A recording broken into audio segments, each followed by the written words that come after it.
Aloha! Thank you for joining us here at truthmadeeasy.com as we continue with our Apologetics Made Easy video training course. The title for this video is Revealing the Identity of the Beginner, Designer, and Moral Lawgiver. We're working through our 5 points here in our 5-point hand illustration. Point 1, God exists. 2, miracles are possible. 3, the New Testament is a good history book. 4, Jesus is God. And lastly, 5, the Bible is the Word of God. We're presently on point 1, proving that God exists. This, by the way, will be our last video on point 1 before we move on to point 2 and miracles. Well, now that we have finished all 3 arguments for the existence of God, let's now review a few of the main points of what we learned from each of these arguments in past videos. As we do, the identity of the beginner, designer, and moral lawgiver will become evident.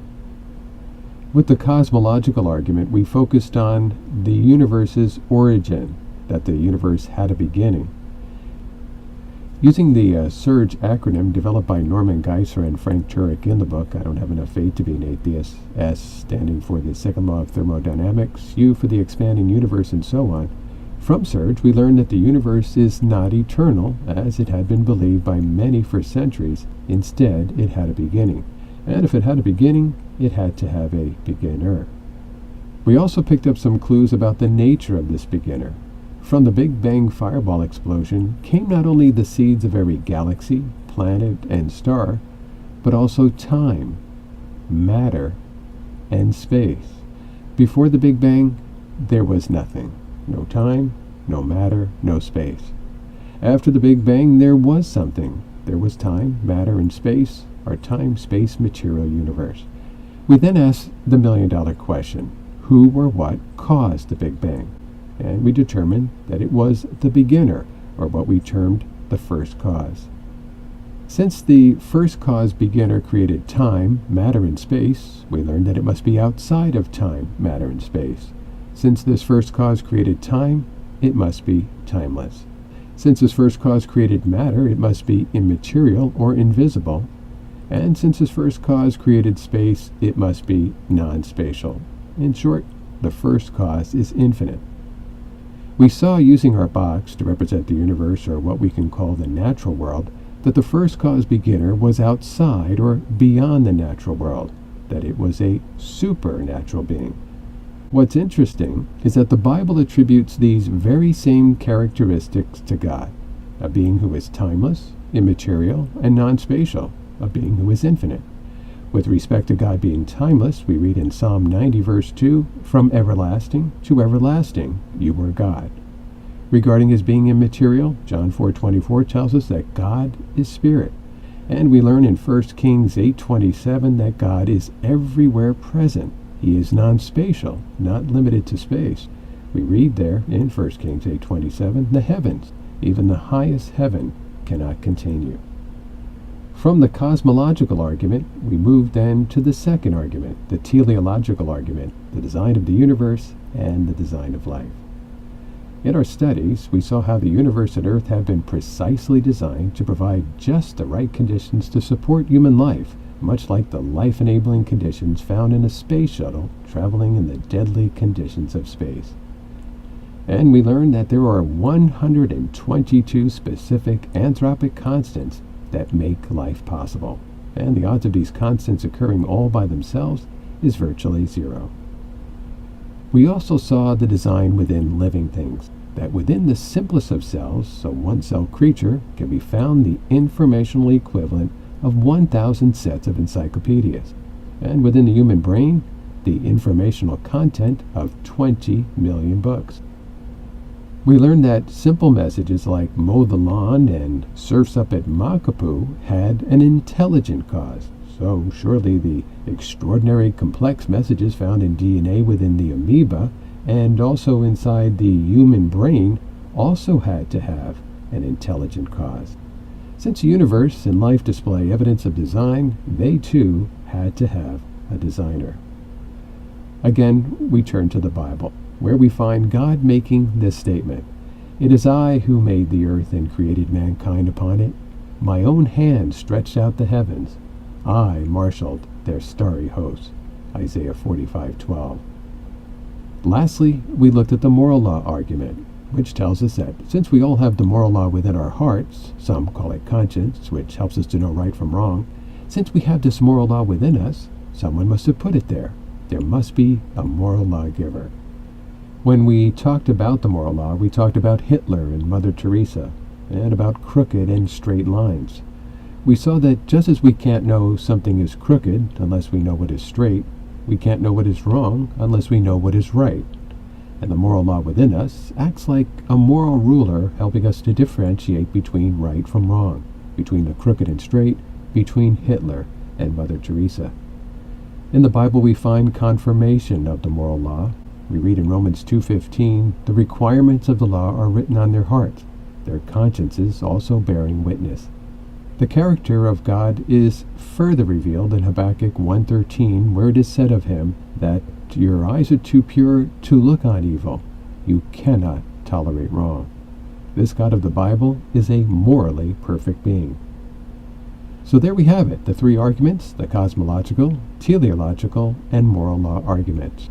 Now, let's tie everything together and identify this beginner, designer, and moral lawgiver. Norman Geisler and Frank Turek summarize things nicely for us in the book.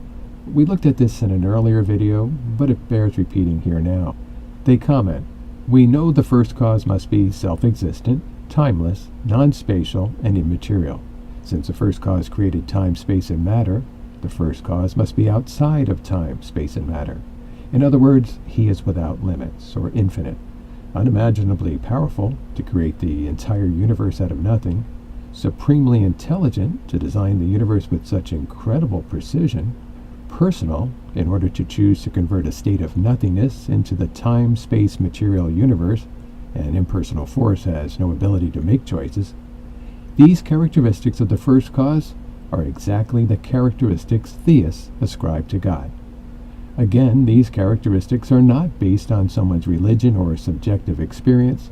They are drawn from the scientific evidence." A later comment in the book touches on the conclusion reached from the moral law argument.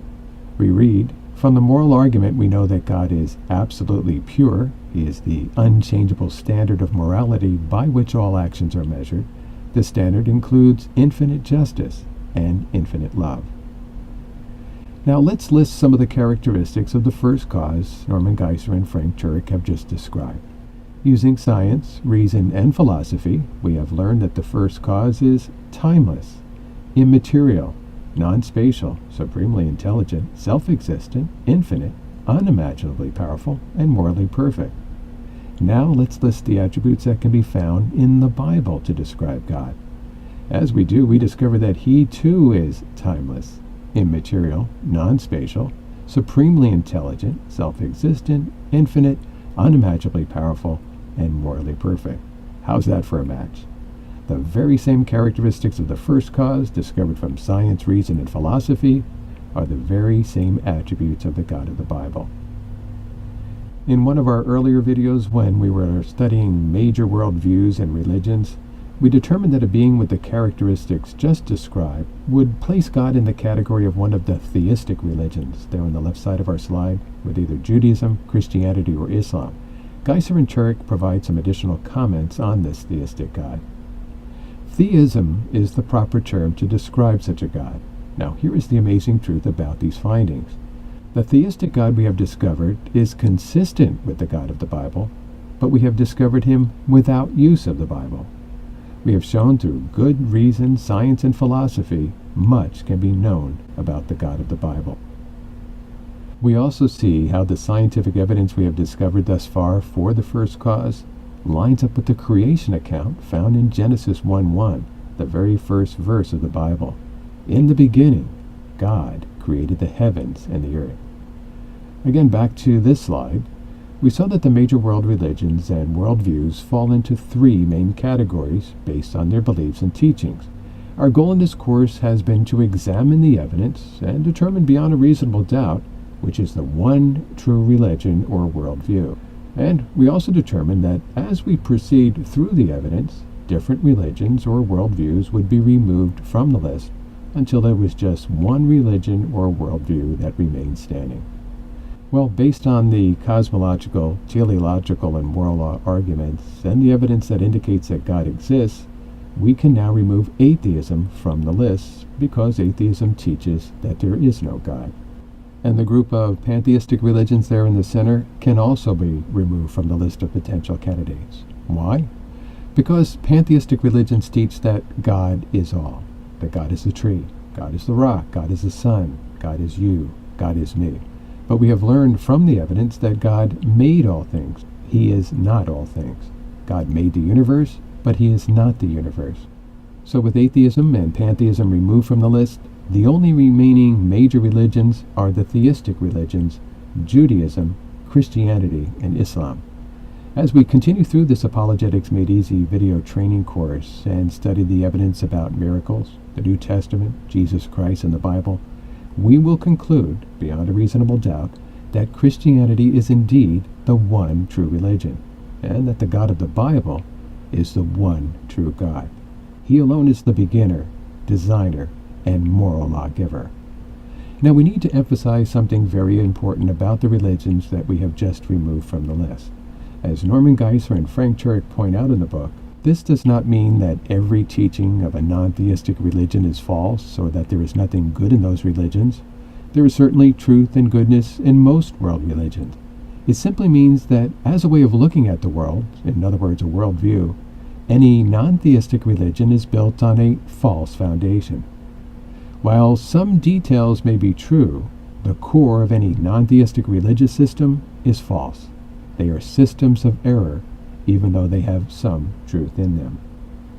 Well, now that we have proved beyond a reasonable doubt that a theistic God exists, that concludes point 1, God exists, from our 5-point hand illustration.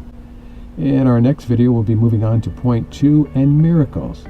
In it, we're going to see that God wishes to communicate with us here on earth, and he uses miracles to help us to determine which messages are really from him.